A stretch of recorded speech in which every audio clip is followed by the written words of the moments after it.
Well, howdy there, folks. We got a lot to get into in today's video. First off, we're just going to shortly speak about the Federal Reserve. Jerome Powell spoke today.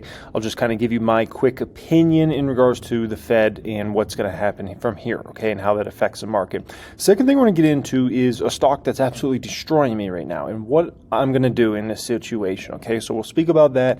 I think it's an important subject to speak about. Third thing we're going to speak about is PayPal stock. PayPal stock getting very interesting at this point in time, what's going on there. So we'll speak about that. We're also going to talk about SoFi and a few things going on behind the scenes as SoFi.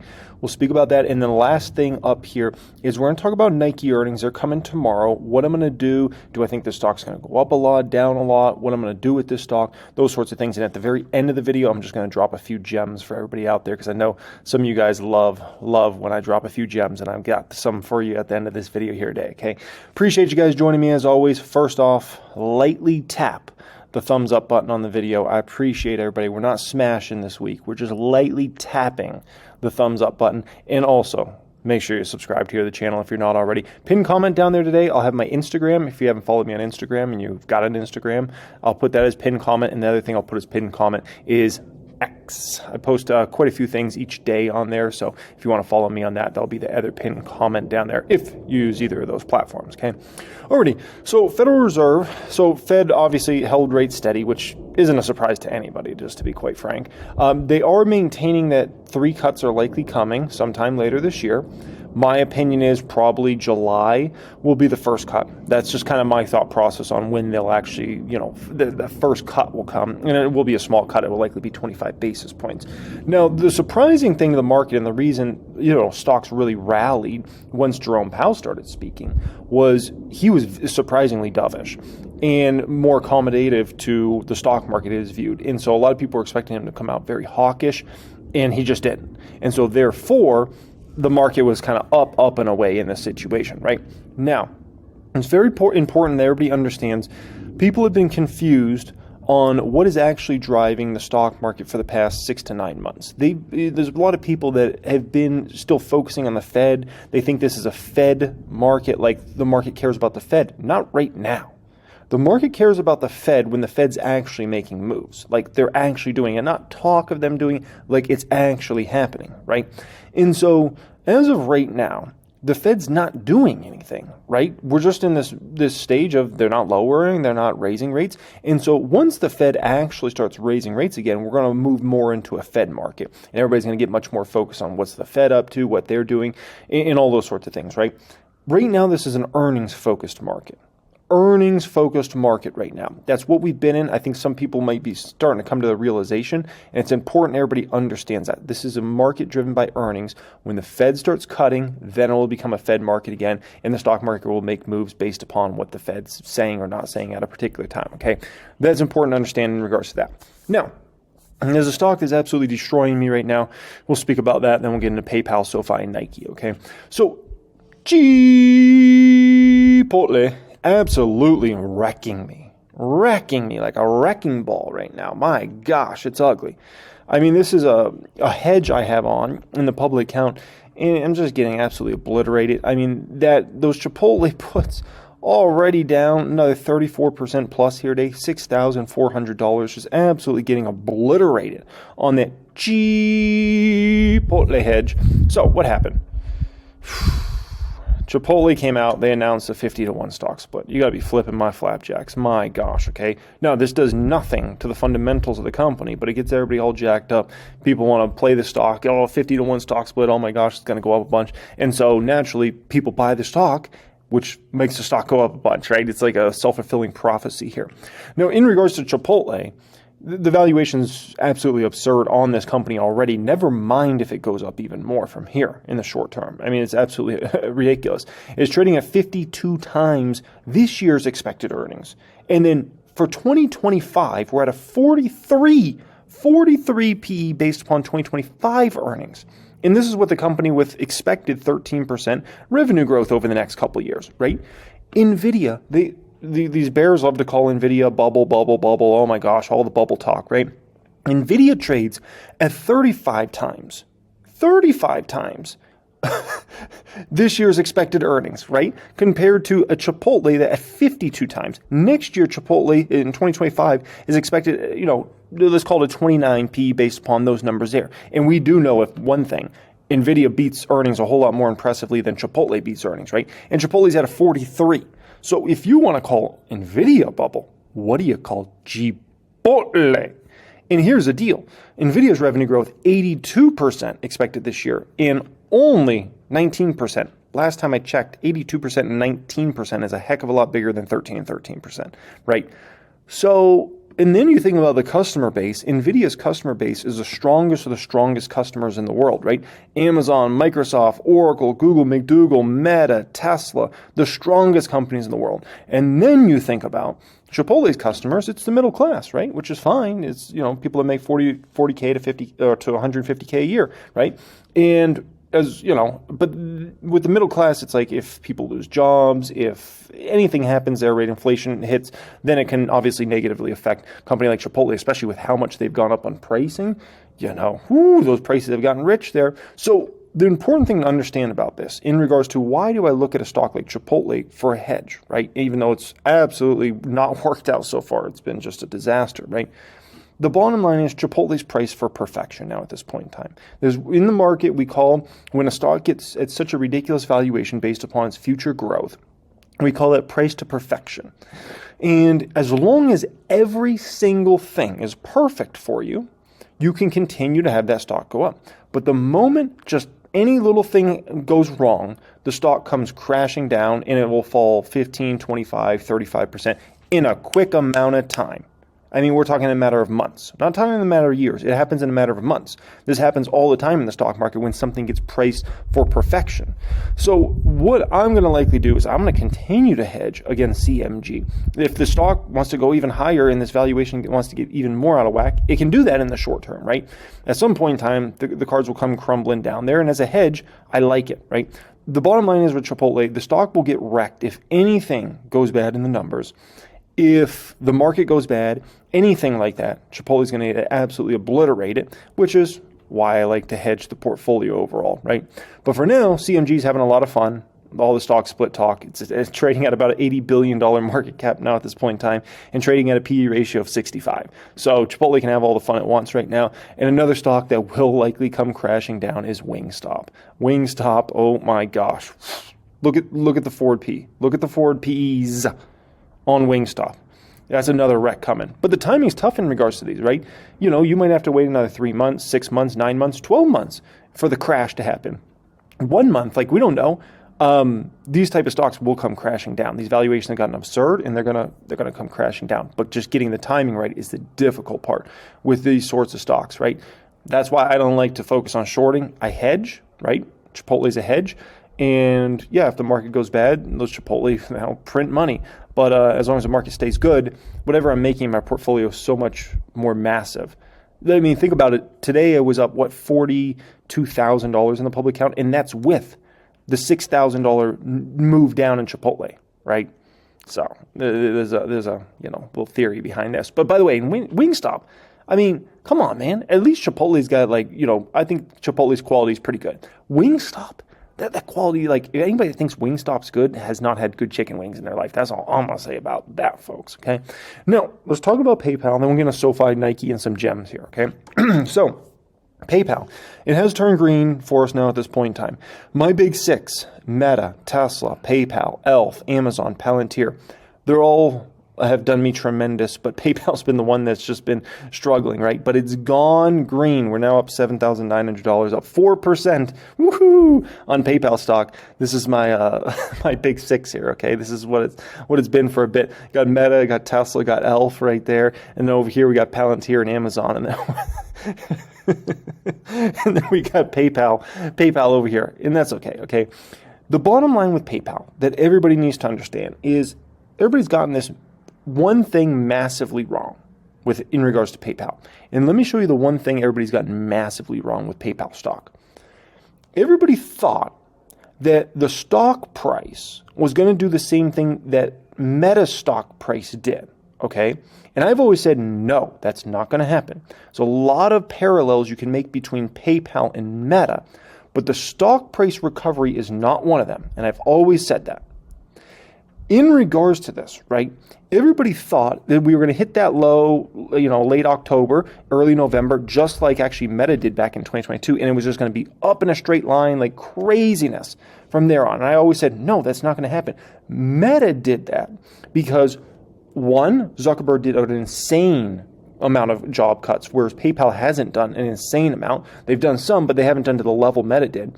Then Meta's revenue recovered simultaneously in 2023, while also AI excitement started, right?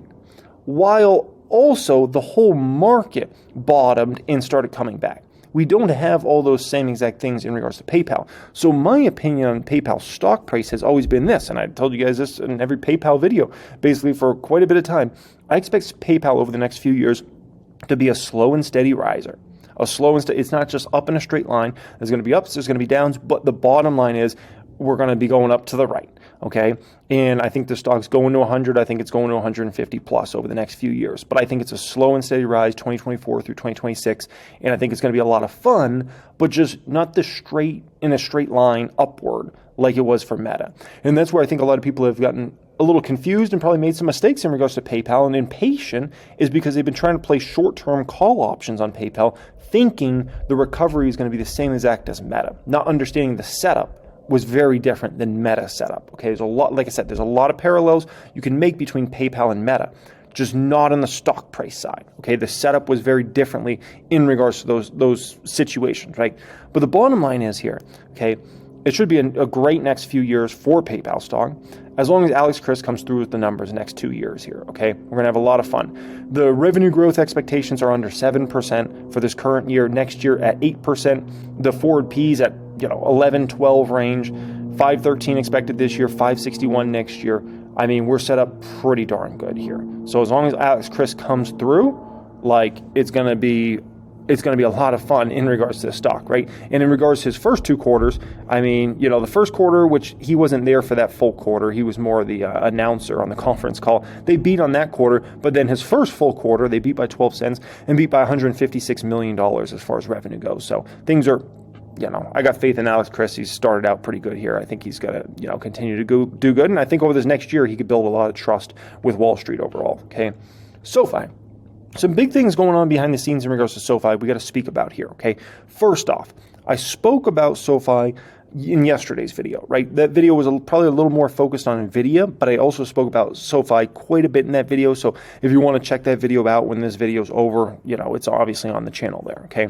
So SoFi, first off, this is a new position for me, obviously, in the public count. I got 3,000 shares so far. I got another few thousand shares in my Ally account, right? I'm looking for SoFi to chill out right now. I would love this stock to stay under $10 for this next 6 months. I do not want SoFi to go blasting off to the moon right now. I understand there's probably a lot of people that have call options on SoFi that are hoping the stock goes blasting off to the moon right now. My personal opinion is I don't want it to blast off to the moon because I would like to build this position over this next 6 months. It's probably one of, as long as the stock stays under 10, it's probably one of my top 5 stocks I'm looking to buy over this next 6 months. So I want the stock price to stay lower here right now, okay? Now, first off, I saw this and I had to bring this to your guys' attention, okay? SoFi Stadium. There was seismic activity at SoFi Stadium. The Swifties. What the heck is wrong with these folks, man? They nearly knocked down the stadium. Like, could you imagine that? Holy smokes, that's no joke. SoFi Stadium, but it made it through, okay? It made it through the Swiftie event. Now, I think some folks are finally understanding that the news that everybody took as bad news is actually good news, okay? They announced that debt offering. And in regards to this debt offering, $750 million by issuing convertible senior notes due 2029, okay? And in regards to this, right, investors who purchase a debt will have access to another $112 million of the notes, the company said. The company did not disclose interest rates it would pay on the debt, but I'm sure they didn't do something crazy because Anthony Noto is only going to do something that's very attractive for the company, right? Man's from Goldman Sachs. The company said the proceeds, and people at Goldman Sachs don't lose very often. The company said the proceeds would be used partially to buy capped call transactions on its own stock to prevent dilution. They could also go toward paying off higher cost indebtedness or more expensive existing debt, SoFi said, right? It was good news, but people took this as bad news. And it's mind-blowing to me, or people that may be educated on this subject, that I'm just like what are people thinking? Like, they really thought Anthony Noto doesn't know what he's doing when it comes to finance? Are you kidding me? Okay. All right. That's interesting. SoFi's Galileo expands buy now, pay later offering to include post-purchase options. This came out yesterday, right? And by the way, I think a lot of people in regards to SoFi don't even give the Galileo side any respect, to be honest. And that's a little insane, because that's a whole other opportunity for the company. Obviously, new age bank, we could kind of view it as, but also you get the Galileo side, right? The tech side. Galileo Financial Technologies, a fintech company owned by SoFi, is expanding its buy now, pay later offering to enable banks and fintechs to offer cardholders post-purchase installment payment options through their debit and credit card account. Quote, this new offering bridges the gap between cards and loans and allows banks and fintechs to establish and deepen customer relationships with innovative, flexible financing options for both credit and debit consumers, says the chief product officer at Galileo. Post-purchase buy now, pay later financing previously exclusive to credit accounts now can be extended to debit accounts, boosting financial access to customers. The new service also benefits financial institutions, as they can now tap into additional revenue through installment payments. Obviously, SoFi was acquired Galileo many years ago, right? So I look at something like this as, Galileo just continue to innovate, continue to build relationships with customers, continuing to get deeper relationships with customers, right? It's one, if Galileo just has a certain amount of customers, it's another to kind of deepen the relationships. So overall, I thought that was good overall. Now, there's a very bearish article that came out in regards to SoFi here, okay? Very bearish article. So what are they saying here? Well, they're saying the potential decline in interest rates could negatively impact SoFi's net interest income. And there's some truth to that, but, when's the Fed lowering, right? Maybe July, maybe the fall time. Like sure, the Fed's going to start lowering at some point, but when the Fed starts lowering, they're going to likely go slow, right? The only way the Fed goes fast with lowering rates is if you got a full-blown recession, if it's ugly, unemployment skyrocketing, things like that. So if you get that in the next couple of years, then sure, the Fed will drop rates right to zero, and that could hurt net interest income of not just SoFi, but all the banks out there, right? But as long as the economy doesn't crash, the Fed will move slow here, and they'll just slowly lower rates over the next 2 to 3 years. And that's really the plan. When you look at kind of what the Fed has planned here for the next bit of time, that's kind of what they're imagining. So that's the first thing I'll push back on. Second thing is, they say consumer weakening financial health may lead to higher delinquency rates and limit SoFi's future growth. Now, that could be said for all banks, right? That could be said for all credit card companies. That's always a risk. Recessions are always a risk. Financial health of consumers is always a risk, those sorts of things. But let me show you something very important. This is one of the most important things, in my opinion, in the economy. I look at something like this. I look at something like JOLTS job openings. I look at things like that as some of the most important economic data you can ever look at, okay? Real wages were in a horrible place back after the great financial crisis, right? And guess what? During those years, people, if you were around in the economy, if you're like 20 years old and you're watching this, you weren't around in that economy, right? But if you're somebody in your mid-30s, in your 40s, 50s, watching this right now, 60s, you know what that economy was like. It was seen as a very bad economy after the great financial crisis for years. And unemployment was really high, and then on top of that, real wages really continued to go down for several years, right? Real wages, they kind of like did a double bottom here around like 2013 into 2014, but that was considered a bad economy during that time. And then from about, 2013, 2014, all the way through to 2019, the economy was seen as very good economy. And the reason was real wages overall ticked up throughout much of that time, almost that entire time, right? It had a few little blips here, down here and there, but overall, for about a 6-year span, 5-6 year span, real wages continue to go up and up and up, which if real wages continue to go up and up and up, ultimately that's a good thing for the economy. That's seen as a good thing, right? Then we had real wages go down substantially, right? Because of Rona, because of inflation, and so real wages were in a pretty bad place for 2021 and much of 2022. But here recently, especially over the past year or so, real wages have started to tick up again because inflation has started to chill. And meanwhile, in terms of wage increases, are pretty decent.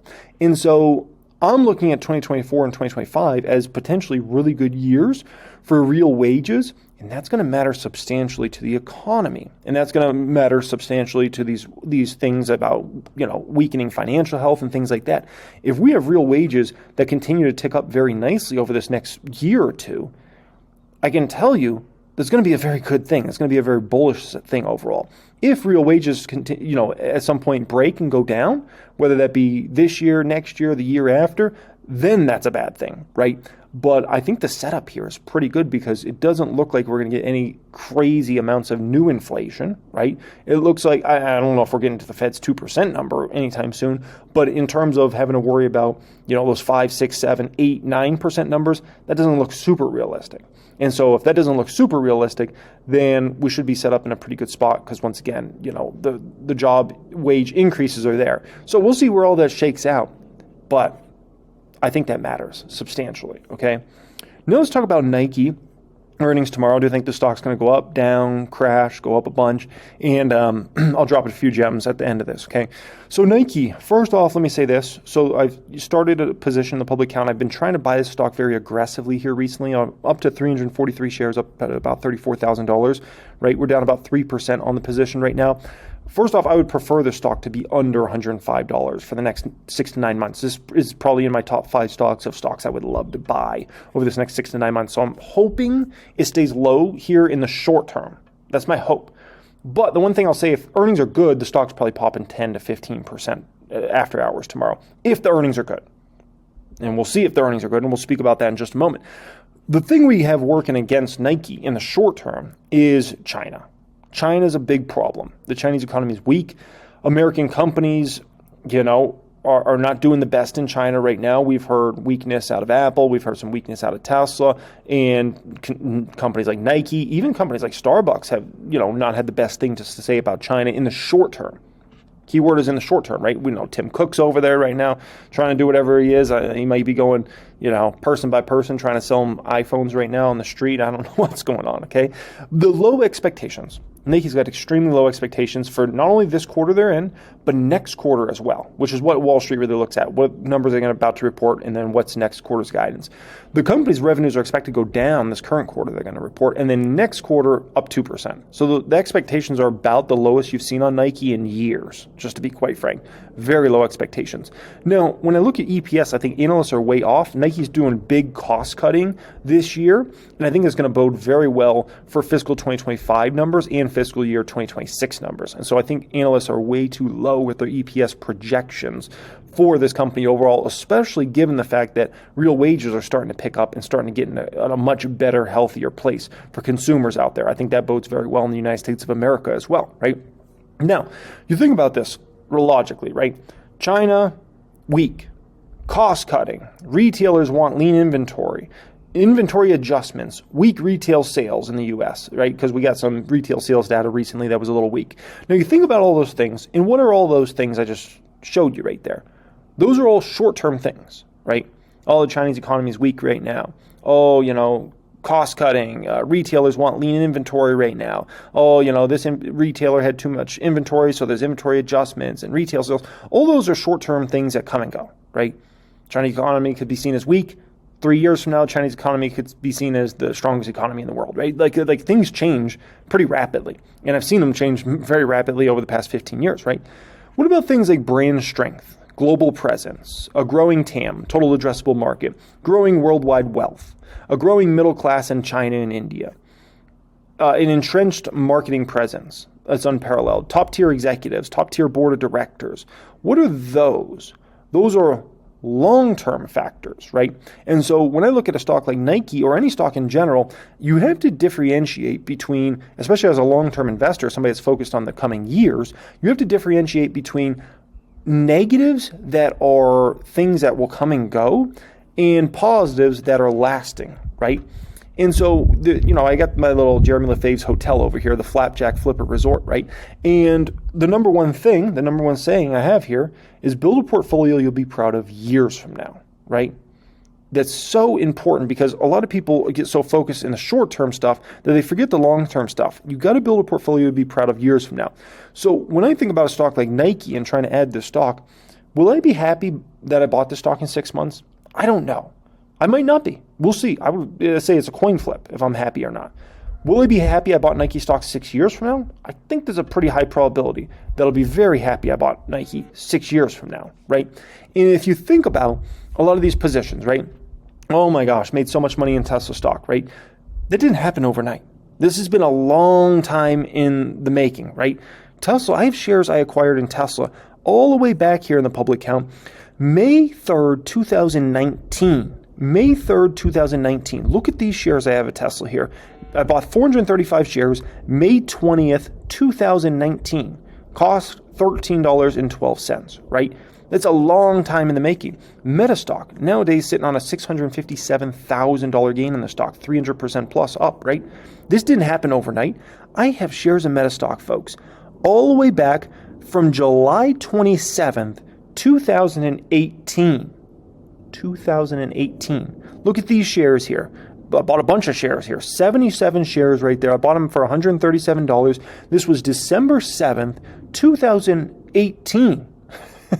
So I have Meta shares from 2018 in this account. I got shares from other years. I got a bunch of shares from 2022 when that crash was happening, right? I'm sure I got some shares from 2023 as well, right? You think about a stock like ELF, 2,654% up on this stock, right? It didn't happen overnight. Those shares, those 1,000 shares that I paid $7.28 for, so it was less than a $10,000 move there, right? Those shares were acquired February 27th, 2019. 2019. So I take you back here and, build a portfolio you'd be proud of years from now.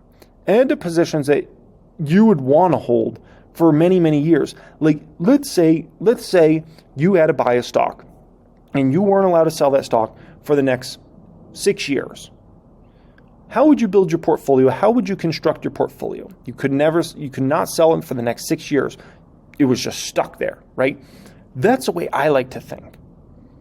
What would I be happy with if I could not hit that sell button for 6 years and the money's just stuck there?